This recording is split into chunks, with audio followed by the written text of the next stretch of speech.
said the only ones who win are the ones who didn't fight. And the rich man lives and the poor child dies.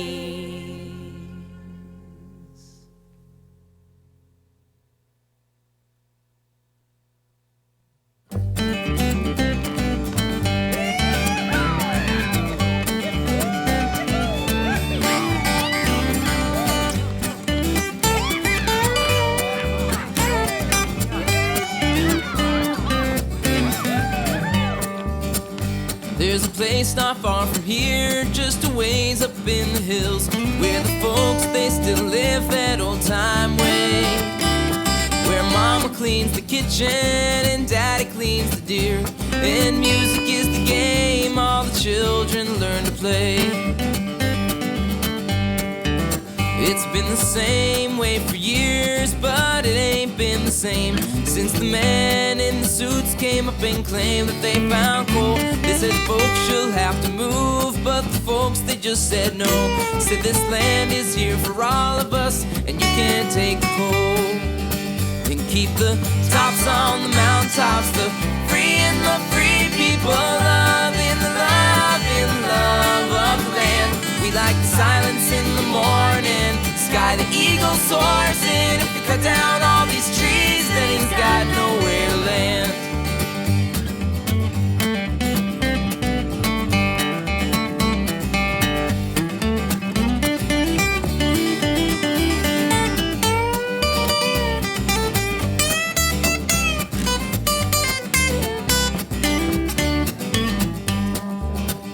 Well, the men kept coming back, every time a different story. First they came with gifts. Yeah. Especially with the coffee I drink. Okay, stand by. Okay. No, these have to go on our lap. Make sure our sound is good when we get on. Stand by. You got everything on the mixer with their sound, right? Peter's shirt.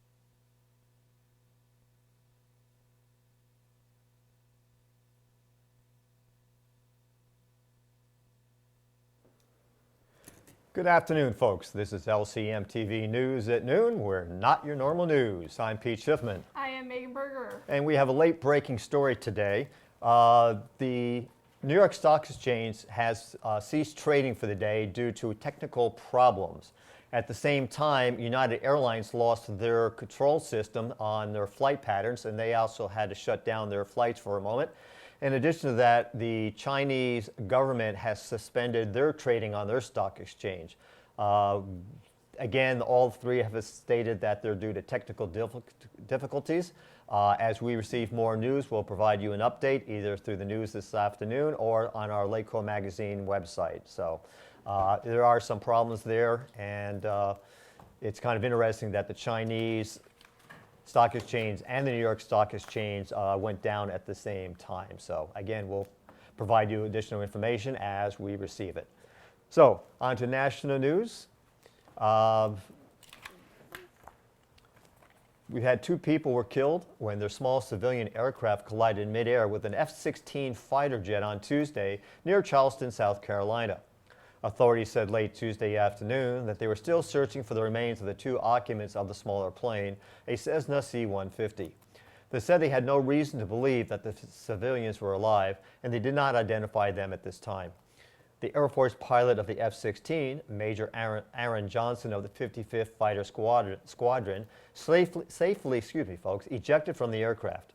He did not sustain any injuries. He was returned late Tuesday to Shaw Air Force Base in Sumter, South Carolina, where he is based with the 20th Fighter Wing there.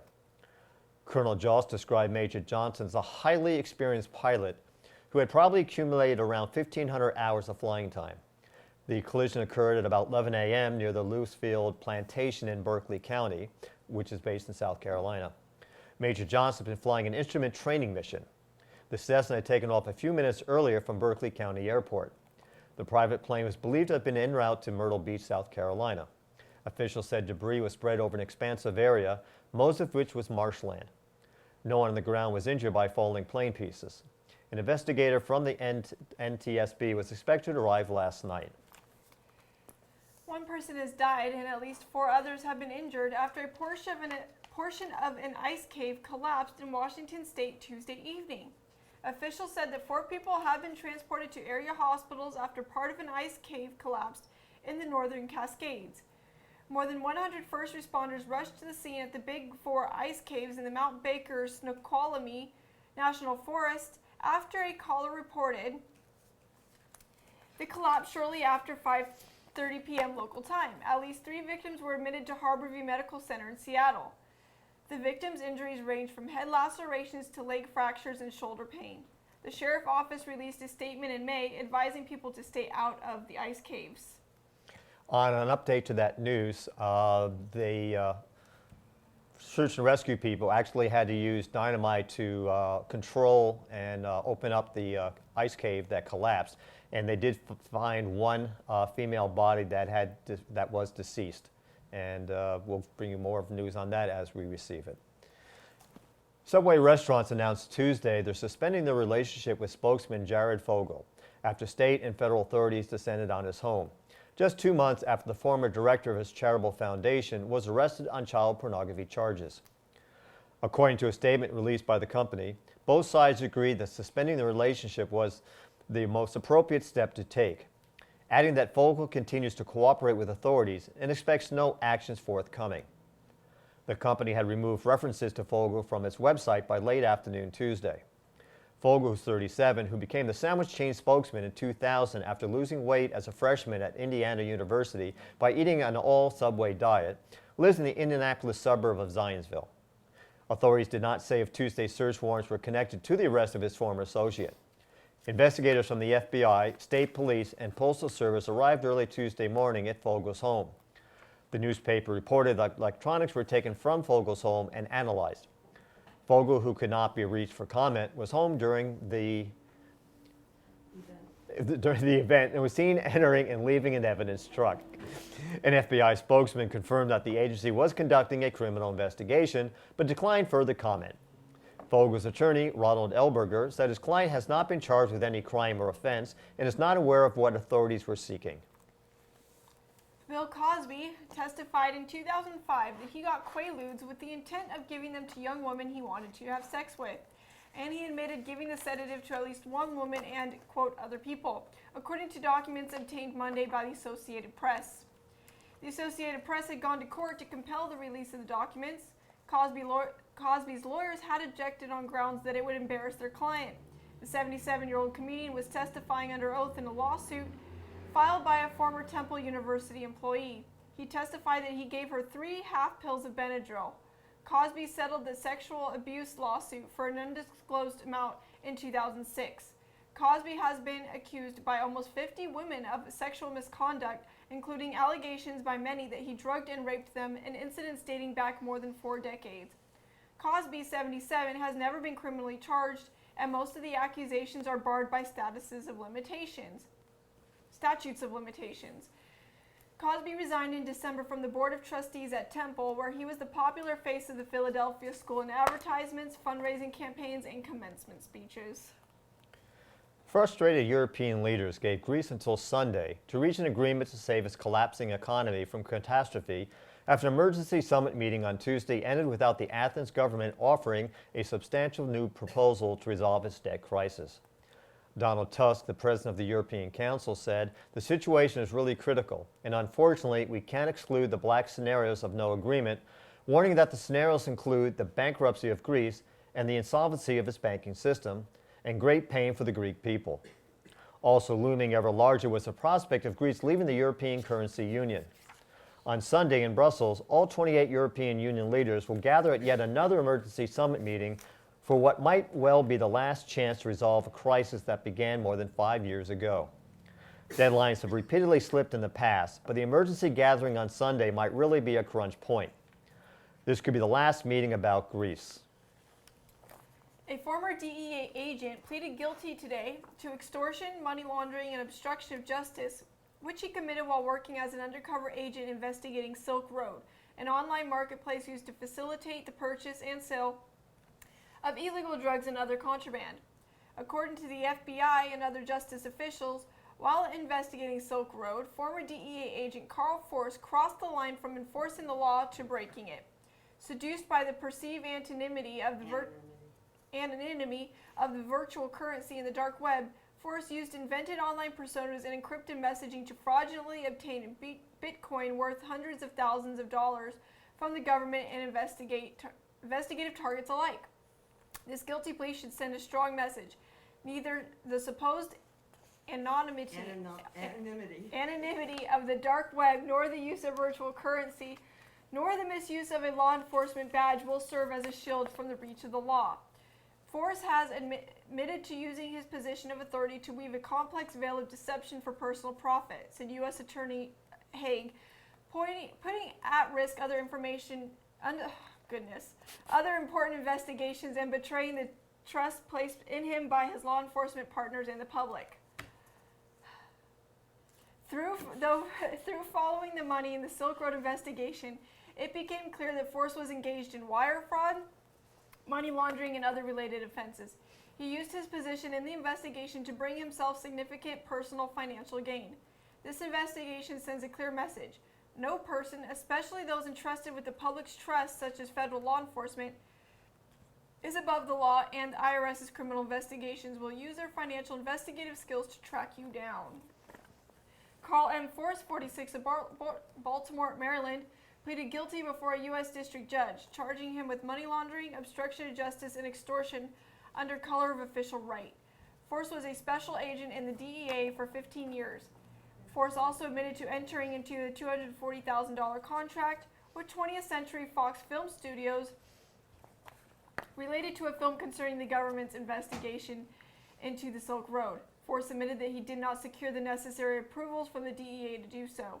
To date, Force is one of 2 federal agents charged with crimes in connection to their roles investigating the Silk Road. Sean W. Bridges, 32, of Laurel, Maryland, also a former special agent with the U.S. Secret Service, is charged in a 2-count money laundering and obstruction of justice related to his diversion of over $800,000 in digital currency that he gained control of over as a part of the Silk Road investigation. You know, when the IRS Criminal Investigation Division goes after you, you're dead meat. Congressional support for new medical cannabis policy continues to grow. Last month, the Senate Appropriations Committee adopted an amendment aimed at stopping federal interference with medical cannabis programs. The amendment, offered by Senator Barbara Mikulski, a Democrat from Maryland, to the Commerce, Science, and Justice Appropriations Bill for fiscal year 2015, mirrors the Rohrabacher-Farr amendment that was added to the CJS bill in the House of Representatives in May by a vote of 242 to 186. The Mikulski amendment marks the first time the U.S. Senate has voted on a measure that supports state-level medical cannabis programs. It passed out of the committee with the bipartisan support of 13 Democrats and 7 Republicans. The amendment to the CJS budget bill would continue the 1-year ban on federal interference with state medical cannabis programs that was enacted last year. The Senate never voted on last year's amendment, but the conference committee that resolved differences between the House and Senate versions of the budget preserved it, thanks to the support of Senator Mikulski and others. The increasing congressional support for new medical cannabis policy is seen in not just the Rohrabacher-Farr amendment. Also progressing is a different budget measure that would enable Veterans Health Administration physicians to complete the paperwork their patients need to participate in state medical cannabis programs. The bipartisan Veterans Equal Access Amendment was added by the Senate Appropriations Committee to the version of the Military, Construction, and Veterans Affairs appropriation bill by Senator David Daines and Jeff Merkley. Both appropriation bills have gone through the House-Senate conference, have to go through the House-Senate Conference Committee and get re-voted on as a whole before they go to President Obama for signature. We'll be right back, folks, with the regional news. Please stay tuned. Hold the 2-minute one.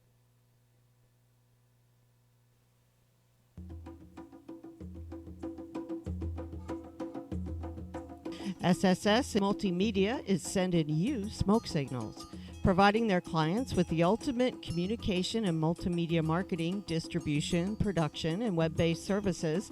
They feature high-def video equipment and quality audio sound.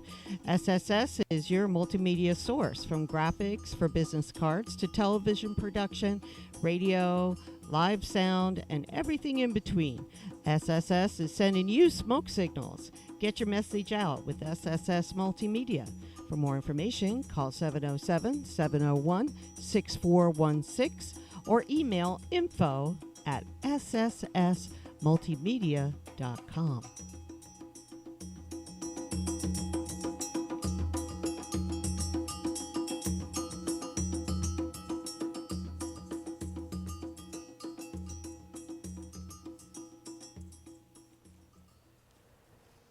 Back with regional news. The gun used by a Mexican illegal immigrant when he allegedly shot dead a 32-year-old woman at a San Francisco pier belonged to a federal agent. It was not immediately clear how Francisco Sanchez, 45, would have attained the weapon. However, the San Francisco Chronicle reported sources told the paper the gun had been stolen during a car burglary in June. Earlier Tuesday, Sanchez pled not guilty to first-degree murder in last week's shooting of Catherine Steinle, 32, while she was walking with her father and a family friend at Pier 14. Police said witnesses heard no argument or dispute before the shooting, suggesting it was a random attack. Sanchez had previously told KGO TV Sunday, in a mix of Spanish and English, that he found a gun wrapped inside his shirt while he was sitting on a bench at the pier and smoking a cigarette. Sanchez said he picked it up and it started to fire on his own, adding that he heard 3 shots go off. Sanchez said he sat at the popular pier to shoot at sea lions and discarded the firearm after realizing he had shot Steinle. The shooting has drawn national attention and criticisms of the city's sanctuary ordinance after federal officials revealed that Sanchez has 7 felony convictions and was deported 5 times to his native Mexico. U.S. Immigration and Customs Enforcement had turned Sanchez over to authorities in San Francisco on March 26th on an outstanding drug warrant. The Sheriff's Department released him on April 15th after the San Francisco's District Attorney's Office declined to prosecute him for what authorities said was a decade-old marijuana possession case. ICE spokeswoman Virginia Keiss said that the agency had issued a detainer for Sanchez, requesting notification of his release, and that he stays in custody until immigration authorities can pick him up. The detainer was not honored, and Freya Horn, counsel for San Francisco Sheriff's Department, said Friday that federal detention requests are not sufficient to hold someone. Under the city's sanctuary ordinance, people in the country illegally are not handed over to immigration officials unless there's a warrant for their arrest. No comment. Yeah, right. I'm just going to stop there. A 35-year-old man who allegedly sent lewd messages to teenage girls and collected dozens of child pornography videos was arrested last week in his home on Cap Street, San Francisco, police said Tuesday. Police served a search warrant on Juan Cristino Ramirez on June 30th after investigators caught him engaging in sexually explicit chats with underage teenage girls through various messenger applications. After searching the suspect's laptop, police found more than 600 images of child pornography and videos showing young children engaged in sexual acts with adults. Cristino Ramirez was booked on several felony charges, including production and distribution of child pornography and sending harmful material to a minor. The investigation is ongoing, and police ask that anyone with information call the Special Victims Unit at 415-553-9225, the anonymous tip line at 415-553-9925, or text a tip to TIP 411. The legislature and Governor Jerry Brown have passed a new state budget. Not quite. They left 3 major budgetary issues undone: highway maintenance, financing for the Medi-Cal program, and spending $2+ billion in cap-and-trade fees. The latter 2 are fairly straightforward bits of political deal-making. The issue of the highway repairs, however, the subject of a special legislative session called by Brown, is anything but simple. There is a broad agreement on the problem. California's highway system, once the envy of the world, has fallen into disrepair, with spending on maintenance only a third of what's needed. But there's no agreement on how to raise the additional $6 billion a year for the state's 10-year restoration plan, the equivalent of hiking gas taxes by 40 cents per gallon. The Democrats' hopes are embraced in Senate Bill 16, carried by Senator Jim Beal, Democrat out of San Jose, which would raise about $3.5 billion a year by hiking gasoline taxes 10 cents a gallon and increasing vehicle registration and license fees. It's stuck in the Senate because it needs 2/3 vote and thus at least 1 Republican senator to pass, plus another 2/3 vote in the Assembly. GOP legislators aren't buying it, at least not yet. A plan unveiled by the Assembly's Republicans would capture money now being collected from motorists in cap and trade fees, recapture $1 billion in truck weight fees now servicing 2006 vintage transportation bonds, take another $1 billion from the state general fund, and lay off more than 3,000 Caltrans employees identified by the legislature's budget analyst as redundant. While Republicans oppose new taxes, Democrats, including Brown, are equally adamant about not tapping the general fund, so superficially it's a stalemate. Nor is money the only issue. State employee unions would oppose the layoffs and expansion of public-private partnerships for highway work sought by the GOP, while environmental groups would oppose giving highway work relief from the California Environmental Quality Act, and local governments demand a share of any new road revenues. A compromise is not impossible. At least a few Republicans might support temporary user tax and fee increases, and Democrats might be willing to streamline project handling to get that support. But it's uncertain how far either party's members could stray from the orthodoxy to find the magic recipe that could generate perhaps $4 billion to $5 billion a year in new revenues, plus other provisions, such as a guarantee that new highway money couldn't be diverted elsewhere, that passage would require. The only certainty is that if they cannot agree, California's disgracefully shabby roads and highways will continue to deteriorate. Even if they do agree on a 10-year maintenance program, it would be just a stopgap while the state seeks much-needed long-term overhaul of transportation financing that moves away from the outmoded gas tax. We just discussed that with Bill Dodd earlier. Interesting. And CHP, yes. U.S. Attorney Melinda Haig announced that John Muir Health has agreed to pay the government $550,000 to resolve allegations that it submitted false claims for Medicare reimbursement.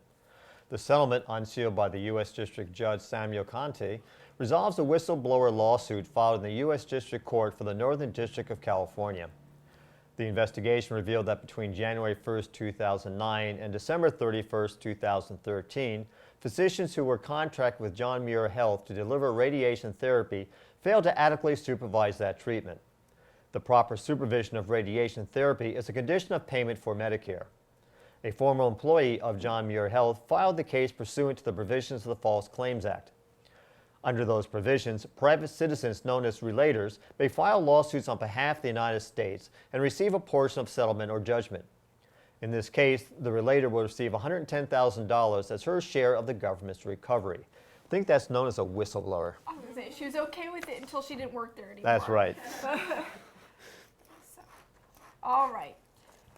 The State Water Resources Control Board, or the State Water Board, recently adopted methods and requirements known as model criteria for water quality monitoring in areas of oil and gas well stimulation, also known as hydraulic fracturing or fracking.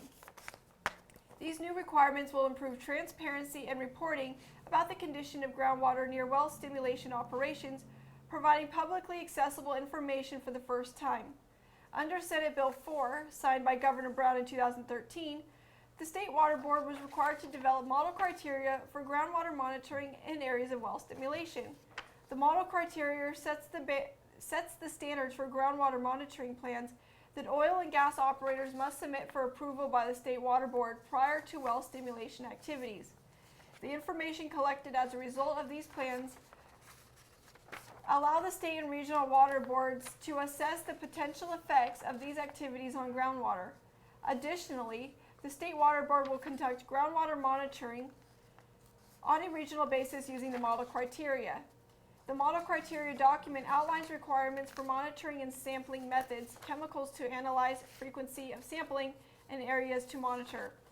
The adopted model criteria are based on recommendations from Lawrence Livermore National Laboratory, which provided independent scientific review, analysis, and expertise during the process. Groundwater that is or has the potential to be a source of drinking water is a priority for monitoring.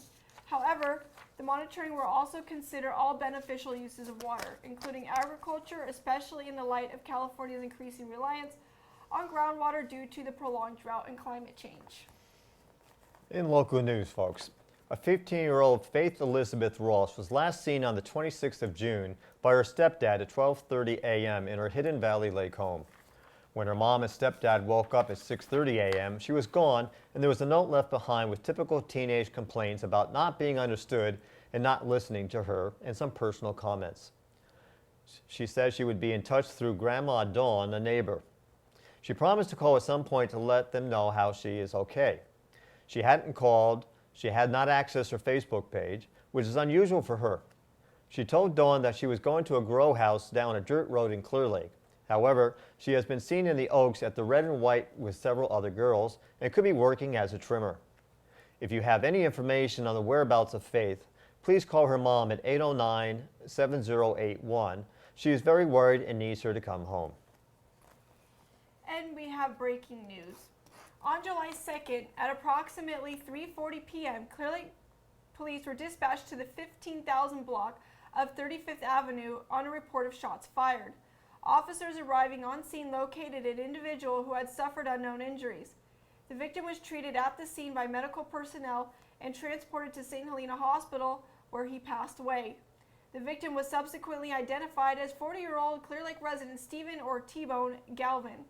On yesterday, on July 7th, the Clear Lake detectives received information linking a person of interest in this case to the homicide. Based on information obtained through this investigation, a suspect has been charged. 35-year-old Clear Lake resident Billy Mount, previously arrested for outstanding warrants on July 5th, is now being held in Lake County Jail on a charge of murder in this case and other related charges. During the investigation, it was learned that there are other possible witnesses to this homicide. Those persons are encouraged to come forward with whatever information they might have that may assist in this matter. Clear Lake Police Department wishes to thank the men and women of Station 70 of the Lake Shore Fire Station in the search for a difficult crime scene. Any person with information in relation to this case is encouraged to contact Detective Ryan Peterson at the Clear Lake Police Department, 707-994-8251, extension 320. On July 6th at approximately 2:39 a.m., CHP dispatch received several 911 calls reporting an injured person on State Route 20 west of Saratoga Springs Road. Upon arrival, officers located a man lying on the side of the road that appeared to have been struck by a vehicle. The suspect vehicle had fled the scene following the collision. Life-saving measures were taken. However, as a result of the collision, the victim had sustained fatal injuries and was pronounced deceased at the scene. At the time of this report, neither the victim or the suspect vehicle have been identified. The collision is under investigation by CHP Officer Norton. On Friday, June 3rd, calls went over the scanner for medical aid on a subject due to canine deployment by the Clear Lake Police Department. The subject was 24-year-old Eric McPherson, known to some as the Harbor Light Killer. Around 9:30 p.m., Taylor Ham Williams was at her home on 27th Avenue letting her dogs in when one of her Yorkies began barking. I thought it was another dog, and I peeked my head around the back door, and there was a guy walking. He looked at me, put his finger to his lips, and said, "Shh." Then he walked through my yard and jumped my fence. I started having a panic attack. My mom called 911 for me because we were on the phone together, and then our call dropped, so I called 911 myself. He ran to my neighbor's house and tried hiding there, and the police arrived and saw him. Then he hid under the neighbor's house, and they eventually caught him. According to scanner traffic, both a taser and K9 were used. Taylor said that the arresting officer told her that he was previously arrested for a murder at the Harbor Light Motel in 2008. McPherson, 18 of Clear Lake at the time, was arrested and charged with the stabbing death of 40-year-old Nikolai Chuckreef, also of Clear Lake. He was convicted later in April 2009 for voluntary manslaughter and was on parole for that when he was arrested again Friday. In a statement by Officer Nick Bennett, McPherson was on parole for the murder and the warrants were not for homicide. McPherson was booked with no bail for parole violation, possession of a controlled substance, resisting arrest, and the outside agency warrants. For the second time this year, the Lake County Community Development Department has shut down the Clear Lake Ready Mix gravel plant near Kelseyville for multiple violations, including unpermitted grading. The facility is located adjacent to Kelsey Creek, which routinely overflows its banks and flows through the gravel plant's sediment pond, adding tons of nutrients to the lake every year. In March of this year, the county shut the plant down when its pond sprang multiple leaks and was spilling heavily polluted water directly into Kelsey Creek during the height of the hit spawning season, which repeatedly transformed the crystal clear water into a murky grayish-brown color in the best spawning area on the creek. The latest issue involves the construction of a deep, roughly 1 acre temporary pond and the clearing of roughly 2 acres of trees and bush from the existing pond, plus the construction of a new perimeter wall for the larger pond. Dozens of large trees were felled, and the new wall was hastily built with no compaction done, making it virtually useless as it will likely disappear with the first big storm. CDD Director Richard Coel visited the site on Monday and described the project as ridiculous, saying that he reported the violations to multiple state agencies who will likely do their own investigations. The owners have been served a stop work order and notice to abate the project, as the county is now demanding an engineered project with plans and permits. A toll order concerning the formidable task of keeping Kelsey Creek from flooding the site. On an update on that, state agency water department is now on site reviewing the conditions of the site. Horrible. And in another story, Judge Stephen Hedstrom rescheduled a mandatory settlement conference for July 21st, a trial assignment for August 14th, and a court or jury trial for August 18th, after releasing attorney Susan Feeney from her responsibilities as counsel for Robert and Jan Sanders in the civil case 413596. Sanders will either find a new attorney or represent themselves in the 2-year-long case that ultimately charges bail bondsman Rob Brown with assault and battery on Bob Sanders on August 21st of 2012. Hedstrom sanctioned Feeney for not appearing July 7th, but a motion by Feeney to be released from the case had been filed with the court. On Friday, July 3rd, Mendocino County Sheriff deputies responded to a residence in the 32,000 block of Boyce Lane, Fort Bragg, to attempt service of a felony arrest warrant on Joshua Wade Bennett. Sheriff's deputies conducted a search of the property, and Bennett was located hiding in the crawl space above the garage. Bennett was advised that he was under arrest for the warrant and was directed to climb out of the crawl space numerous times.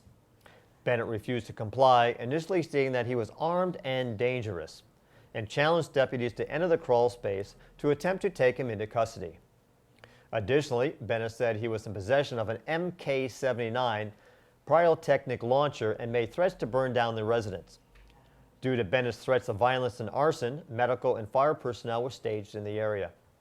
After speaking with Bennett for approximately 40 minutes, he climbed out of a crawl space and was taken into custody without further incident. No weapons or incendiary devices were located. Bennett was arrested for his outstanding felony arrest warrant for violating the terms of his probation and charged with resisting arrest by means of threats or violence. He is being held at the Mendocino County Jail with a no bail status.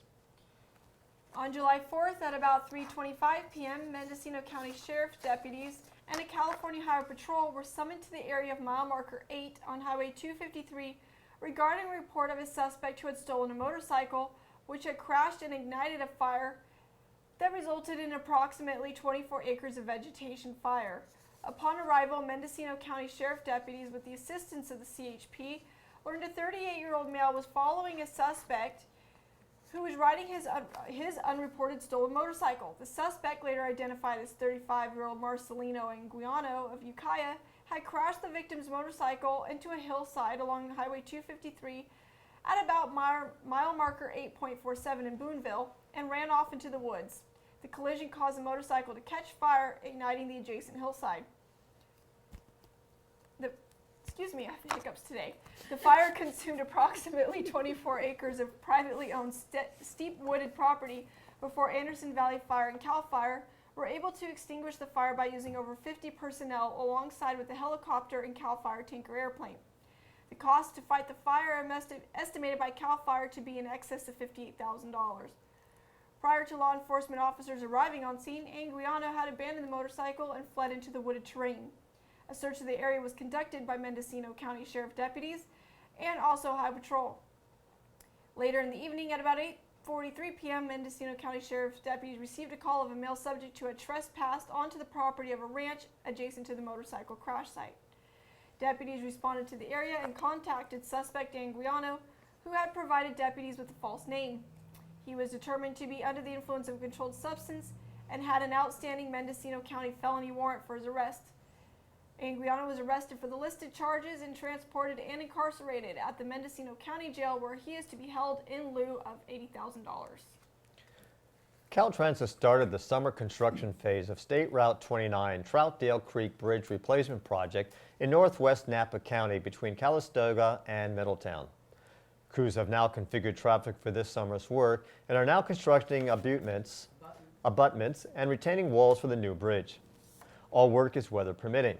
To ensure worker and public safety, motorists approaching the Troutdale Creek Bridge are now routed into one lane with alternating northbound and southbound traffic on State Route 29, controlled by a traffic signal. The signal was activated in early June and will be in operation until further notice. Crews have also restriped the lanes approaching the bridge. Motorists should allow for extra travel time and watch for the new signal light and the new lane configuration. Caltrans will replace the existing Trout Creek Bridge with a new bridge and will widen the northbound and southbound State Route 29 bridge approaches. The existing bridge must be replaced because of years of wear at its base from the Troutdale Creek. The bridge approaches will also be realigned to conform to the new bridge and improve sight lines for motorists. The project is scheduled to be completed as early as late 2016, and from personal experience is about a 5 to 10 minute delay. Bicycle collisions in Lake County have become all too common in the last year, and local law enforcement and fire departments have decided to take action. On July 18th at the Lake County Fairgrounds, Lake County's Public Safety Department will be hosting a bicycle safety rodeo. Bicycle safety rodeos are designed to help improve bicycle riding skills. They are not a race or timed event. Each skill course has purpose, and by doing each course a few times you can see the skills improve, said Officer Corey Reynolds of the California Highway Patrol. We will be inspecting each bicycle and making sure each child has a properly fitted helmet. Proper fittings of helmets will be demonstrated and a limited number of helmets will be given away. In the past year, there were 6 serious bicycle collisions in our county, 2 that resulted in fatal injuries to teens, and 1 teen suffered a major head injury. We believe that through education, enhancing community awareness, and some enforcement, most bicycle collisions can be prevented, said Lieutenant Hector Paredes, commander of the Clear Lake Area CHP. Local law enforcement and fire departments would like this to be a community effort and are asking for everyone's assistance. When I drive around the county, I see too many children not wearing helmets when riding their bicycles, Officer Reynolds further says. Helmets are a must when kids ride their bicycles. It's not only the law, but a helmet could very well save their lives if they get involved in a collision. Local agencies are asking for bicycle helmet donations, which can be dropped off at any county fire department or law enforcement office. We're not asking for money, we're asking for members of our community who wish to help buy a helmet to get it into one of the departments. It will be greatly appreciated and it could save a life, Reynolds said. For more information, contact Clear Lake CHP office at 279-0103. Barbecue hot dogs and drinks will be available for participants after the event. And we will be back with your weather after this short break.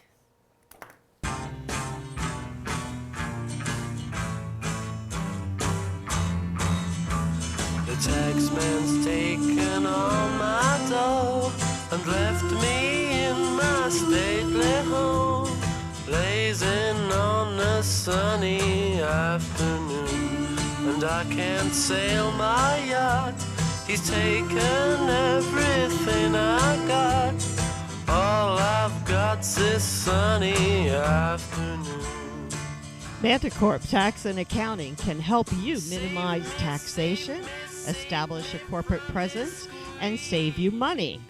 Our over 25 years of experience in domestic and international taxation and incorporation services makes us the best at what we do. Your first consultation at Manticorp is always free, and our discounted rates guarantee you will not end up paying for what you don't get. Try Manticorp today. For more information, call 707-701-6416 or email info@manticorpusa.com.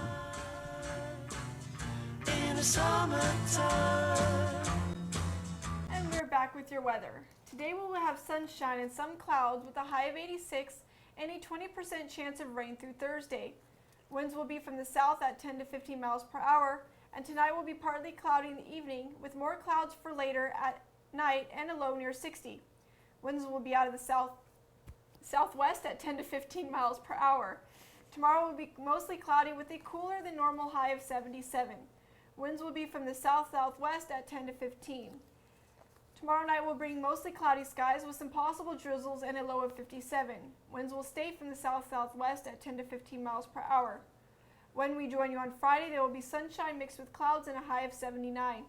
Winds will be out of the south-southwest at the same speed. There will be a 10% chance of rain. And so what you're telling me is the temperatures are going to cool down. Finally. Finally. For a little bit. So I can save my air conditioning bill? Okay. In sports, on Tuesday, the Golden State Warriors were able to unload an expensive player they no longer wanted and actually save money in the process. Golden State agreed to trade forward David Lee and the $15.4 million owed to him next season to the Boston Celtics for forward Gerald Wallace. The deal can't become official until the moratorium on NBA business ends on Thursday. When it does become official, the Warriors will take on Wallace's expiring $10 million contract in a big step to limiting the team's luxury tax hit for being over the salary cap next season. Golden State can waive Wallace or use the stretch provision on him, which would change his $10 million into 3 seasons of $3.4 million per season. Lee, a 2-time All-Star, lost his starting job to Draymond Green after getting hurt in the preseason. Lee averaged 7.9 points and 5.2 rebounds for Golden State last season, the lowest mark since his 2005-2006 rookie year. Lee played 5 seasons for the Warriors after beginning his career with 5 seasons in New York. He was acquired in a sign and trade with the Knicks in 2010 as one of the new ownership's centerpieces along with Stephen Curry. In 2013, Lee became the franchise's first All-Star since Latrell Sprewell in 1997. Brett Laurie had struck out 3 times and was 1 pitch from making it 4 in a row. In a huge hole against one of baseball's most imposing pitchers, he guessed breaking ball, and he guessed right. Laurie hit a leadoff homer in the 10th inning on an 0-2 hanger from All-Star reliever Dellin Betances, sending the Oakland Athletics past the New York Yankees 4-3 Tuesday night for the 7th straight road win. Billy Butler launched a tying shot off Chase and Shreve in the 6th, and Tyler Clippard whiffed slugger Mark Teixeira with 2 out for the final out as the A's improved to 1-6 in extra innings. They had been the only Major League team without a win after the 9th. Oakland has won 12 of 15 meetings with the Yankees and 18 of the last 24.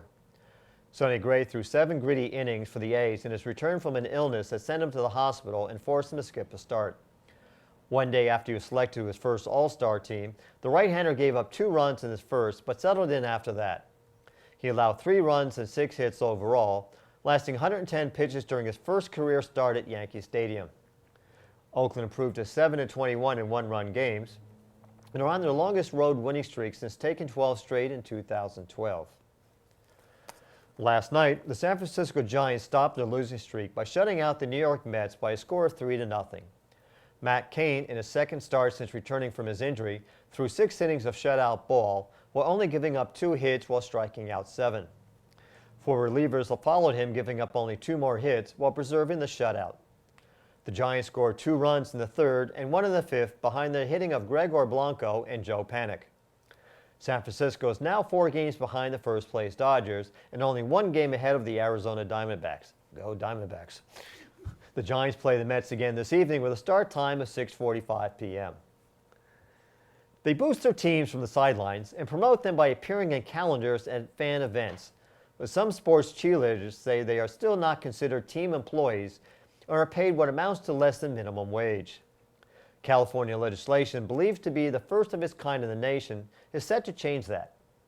The bill sent to the governors this week would require cheerleaders to be paid at least minimum wage, overtime, and sick leave if they work for professional sports teams based in California. A similar bill was introduced in New York State this year. The focus on cheerleader pay comes after a spate of recent lawsuits against NFL teams alleging they did not pay cheerleaders for hours they spent practicing and making public appearances. Attorneys for some of the cheerleaders say the California legislation is good, but existing law already says cheerleaders are employees entitled to minimum wage.